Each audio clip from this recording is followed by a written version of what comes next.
I want to start off with what is literacy to me. Now, everybody's going to say reading and writing, and that is a big part of literacy. As is phonics. You use that when you're learning to read and to write. The effort, no, I don't want to say effort, but how you sound out the word to read the word correctly. You use that for both reading and when you're trying to begin writing and you don't know how to spell a word, use phonics and letter sounds to be able to write that. Literacy to me also includes, actually knowing how to read a book and hold that book. What your front cover, your back cover, your spine, your title pages, and what they all mean. What does that front cover have on there? Well, it has your title for the book, and it has an author and maybe an illustrator. The back cover usually has a little synopsis about the book, maybe a picture or two, probably a picture on the front cover also, and the spine's going to have your book name and the author also. So it's important for a child to know, depending on how your classroom is set up, if they're just going to be able to see the spine, they need to know what they're going to be able to find, what type of information they're going to find. And that's part of a literacy classroom. You're going to have books. They need to know what you do with the books. How you orient the book so that you can read it properly, so you're not trying to read it upside down, as well as how to handle a book, because throwing books and stepping on them isn't good for the book, could easily rip the book. And in part of a literacy classroom, I feel I would cover that. You need to be gentle with the book so that not only can you enjoy the book, but your friend can also enjoy the book. Let's move on to, how does a child learn to read and write? Well, first of all, they go together. You don't just learn to read and then learn to write, or vice versa. You do both at the same time, which I realized was kind of a new concept to me. I don't know why, but for some reason I always thought you did one and then you learn the other. But throughout the class, that's not true. As you're learning to read, you're learning how the letters are formed and how to write them, and vice versa. As you're learning how to write the words, you're learning these letters make up this word, or these letters make up my name. So now I can read my name, and then comes writing my name, depending on how well versed I am by the time I'm able to read my name. Being able to talk back and forth is also a big part. That's how children learn. It's just like when they learn to talk. They get all their spoken language from their parents and TV, which sometimes isn't good, neighbors, aunts and uncles, people at the grocery store, their teachers, whoever they are around that speaks to them, talks to them, they pick up on that, and that's how they learn to speak. Well, they use that knowledge in the same way and take the spoken word and make it into writing the word or reading the word. And they also learn by playing. When they're playing in a literacy-rich classroom, you're going to have text all over the classroom, from labels to books to flashcards. While they're playing, they're going to realize, oh, hey, this card says red. And they're matching it up with the red splotch. Or red dot. Red, red something. So they're going to put the two and two together and say red. Now when I see R-E-D together, I'm going to know that says red. There are 5 stages of reading and writing, or I guess reading. The first stage is or I guess the second stage. Who's that one? The first stage is the awareness and exploration of reading stage.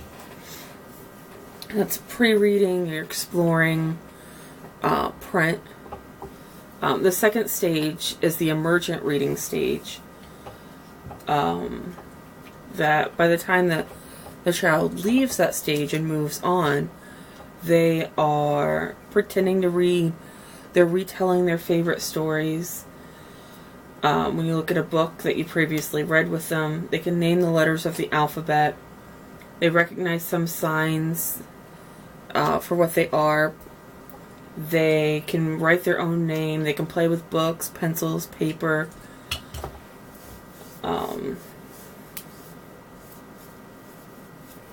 And then they move on to the early reading stage, where they are learning the relationship between letters and sounds. And some of this may have happened before. Between printed words and spoken words. They can read simple words that are phonetically regular and are using emerging skills to sound out new one-syllable words. For the next stage, the early reading stage, which is kindergarten to first grade, they're reading easy stories that are familiar to them, and their selections are increasing faster and faster. They're able to increase their sight word vocabulary, so they're able to look at more words and know what they are in sight instead of just maybe their name and a few colors, at and the.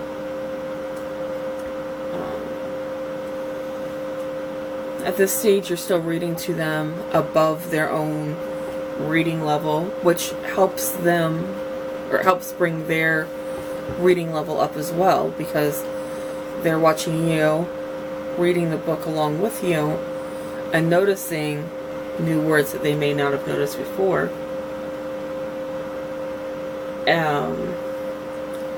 Right before they go into the next stage, they are able to read it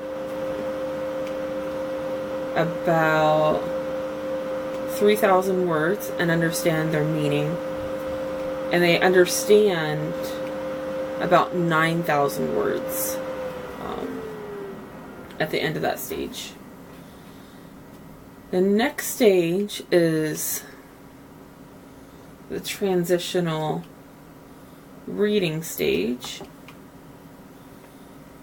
They are using new ideas to gain new knowledge. They're experiencing new feelings, learn new attitudes, and explore issues from more than one perspective. They are reading textbooks, unfortunately. There's, I believe, more content for them to read in a actual book, but without textbooks, you can't really learn as much as you otherwise would. They're using newspapers and magazines for different things.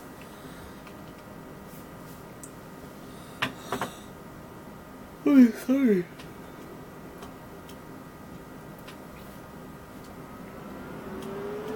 They, by the end, are reading and listening at about an equal rate for those that are being read to frequently. And the last stage is the fluent reading stage, where they are reading widely from a broad range of complex materials with a variety of viewpoints. They're reading widely across different types of books, fiction, nonfiction,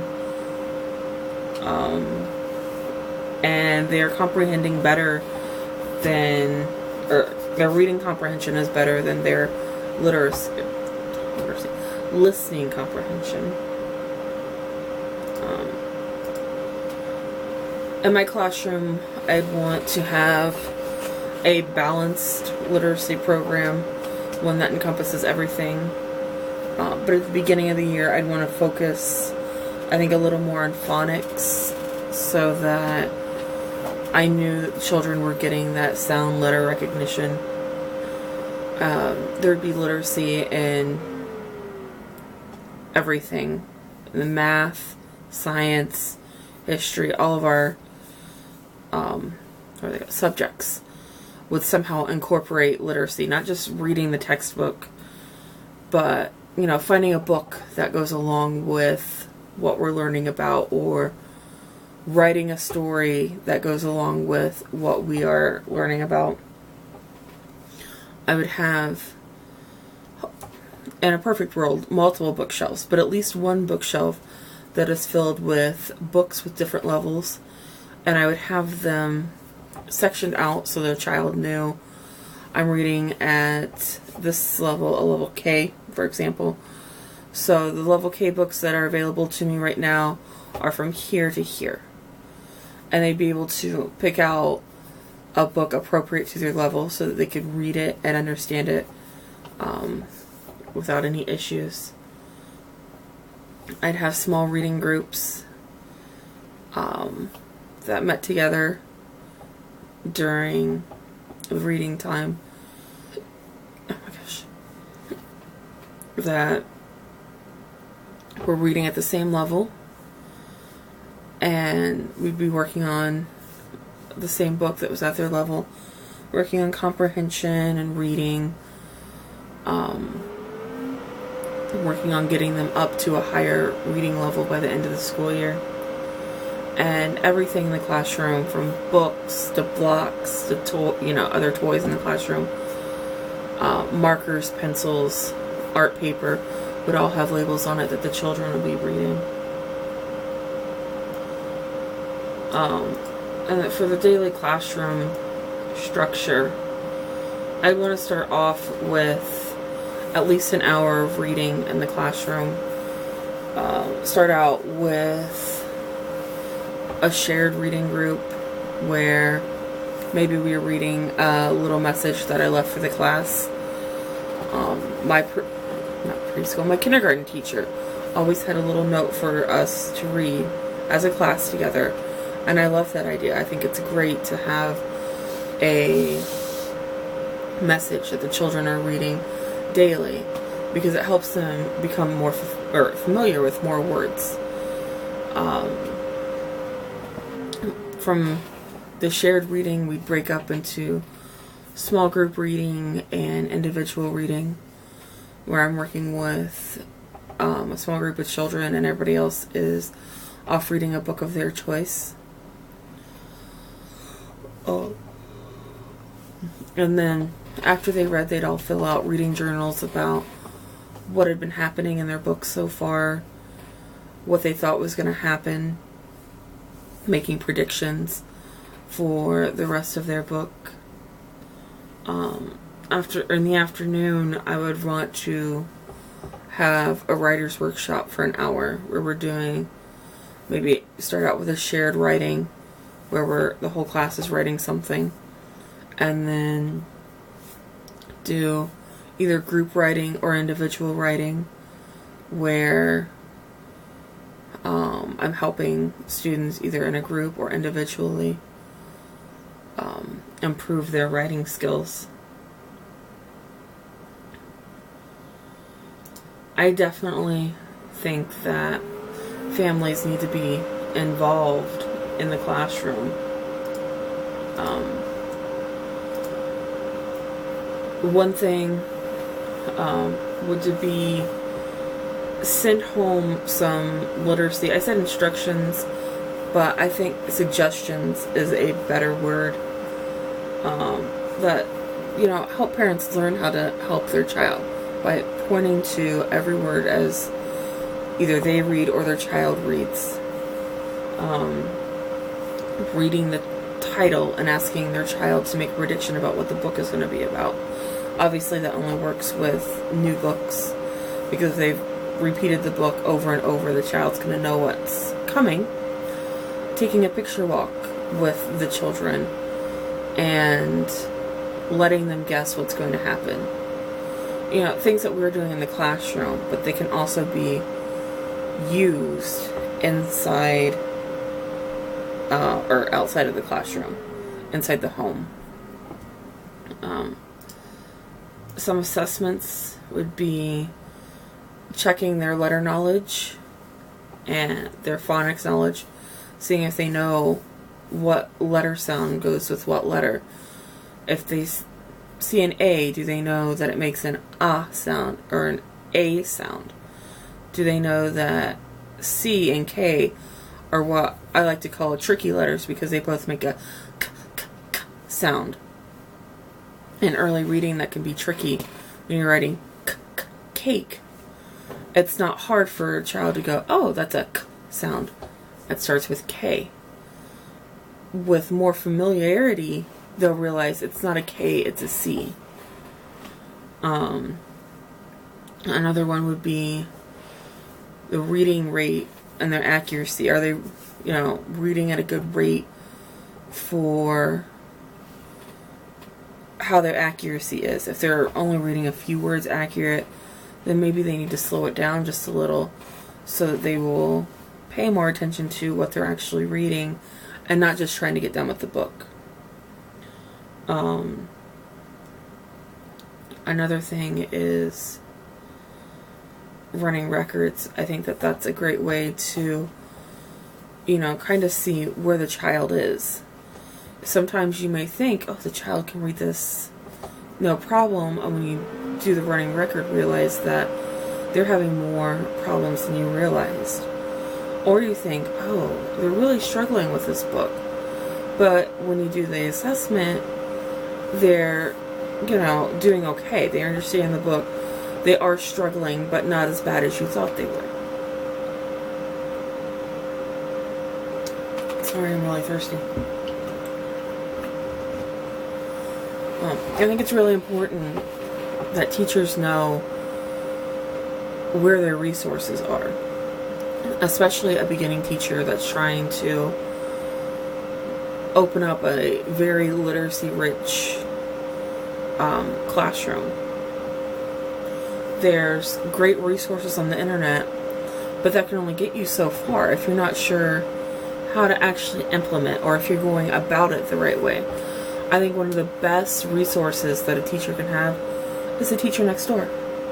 You go over and you say, hey, I'm trying to implement writer's workshop, but my children, they're just not, I'm not making the connection I need to make. How can I make that connection? How do you do it? And maybe they do something just a slight bit different that you go, oh, that makes sense. I'm going to try it. So then you go back and you try it, and now everything's not working smoothly, but it's working a lot better. Other people in your community, if you have like a boys and girls club, maybe they have tutors or something that you can go and look at and say, what are you should know, what are you doing when you work with this child to help them? Because I have a similar situation where I'm having problems reaching the child. And maybe you have tried extensively all the knowledge that you have. And maybe that person doesn't know, but they have some, good ideas. Retired teachers, anybody that you have met at conferences or in college, you can go back and say, hey, this is what I'm trying to do. Do you think you can help me out? Because a lot of times there's going to be somebody that is going to say, I know, I went through that. This is what I did.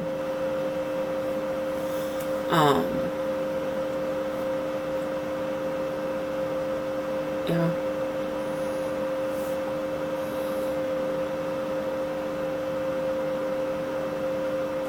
I think that's it.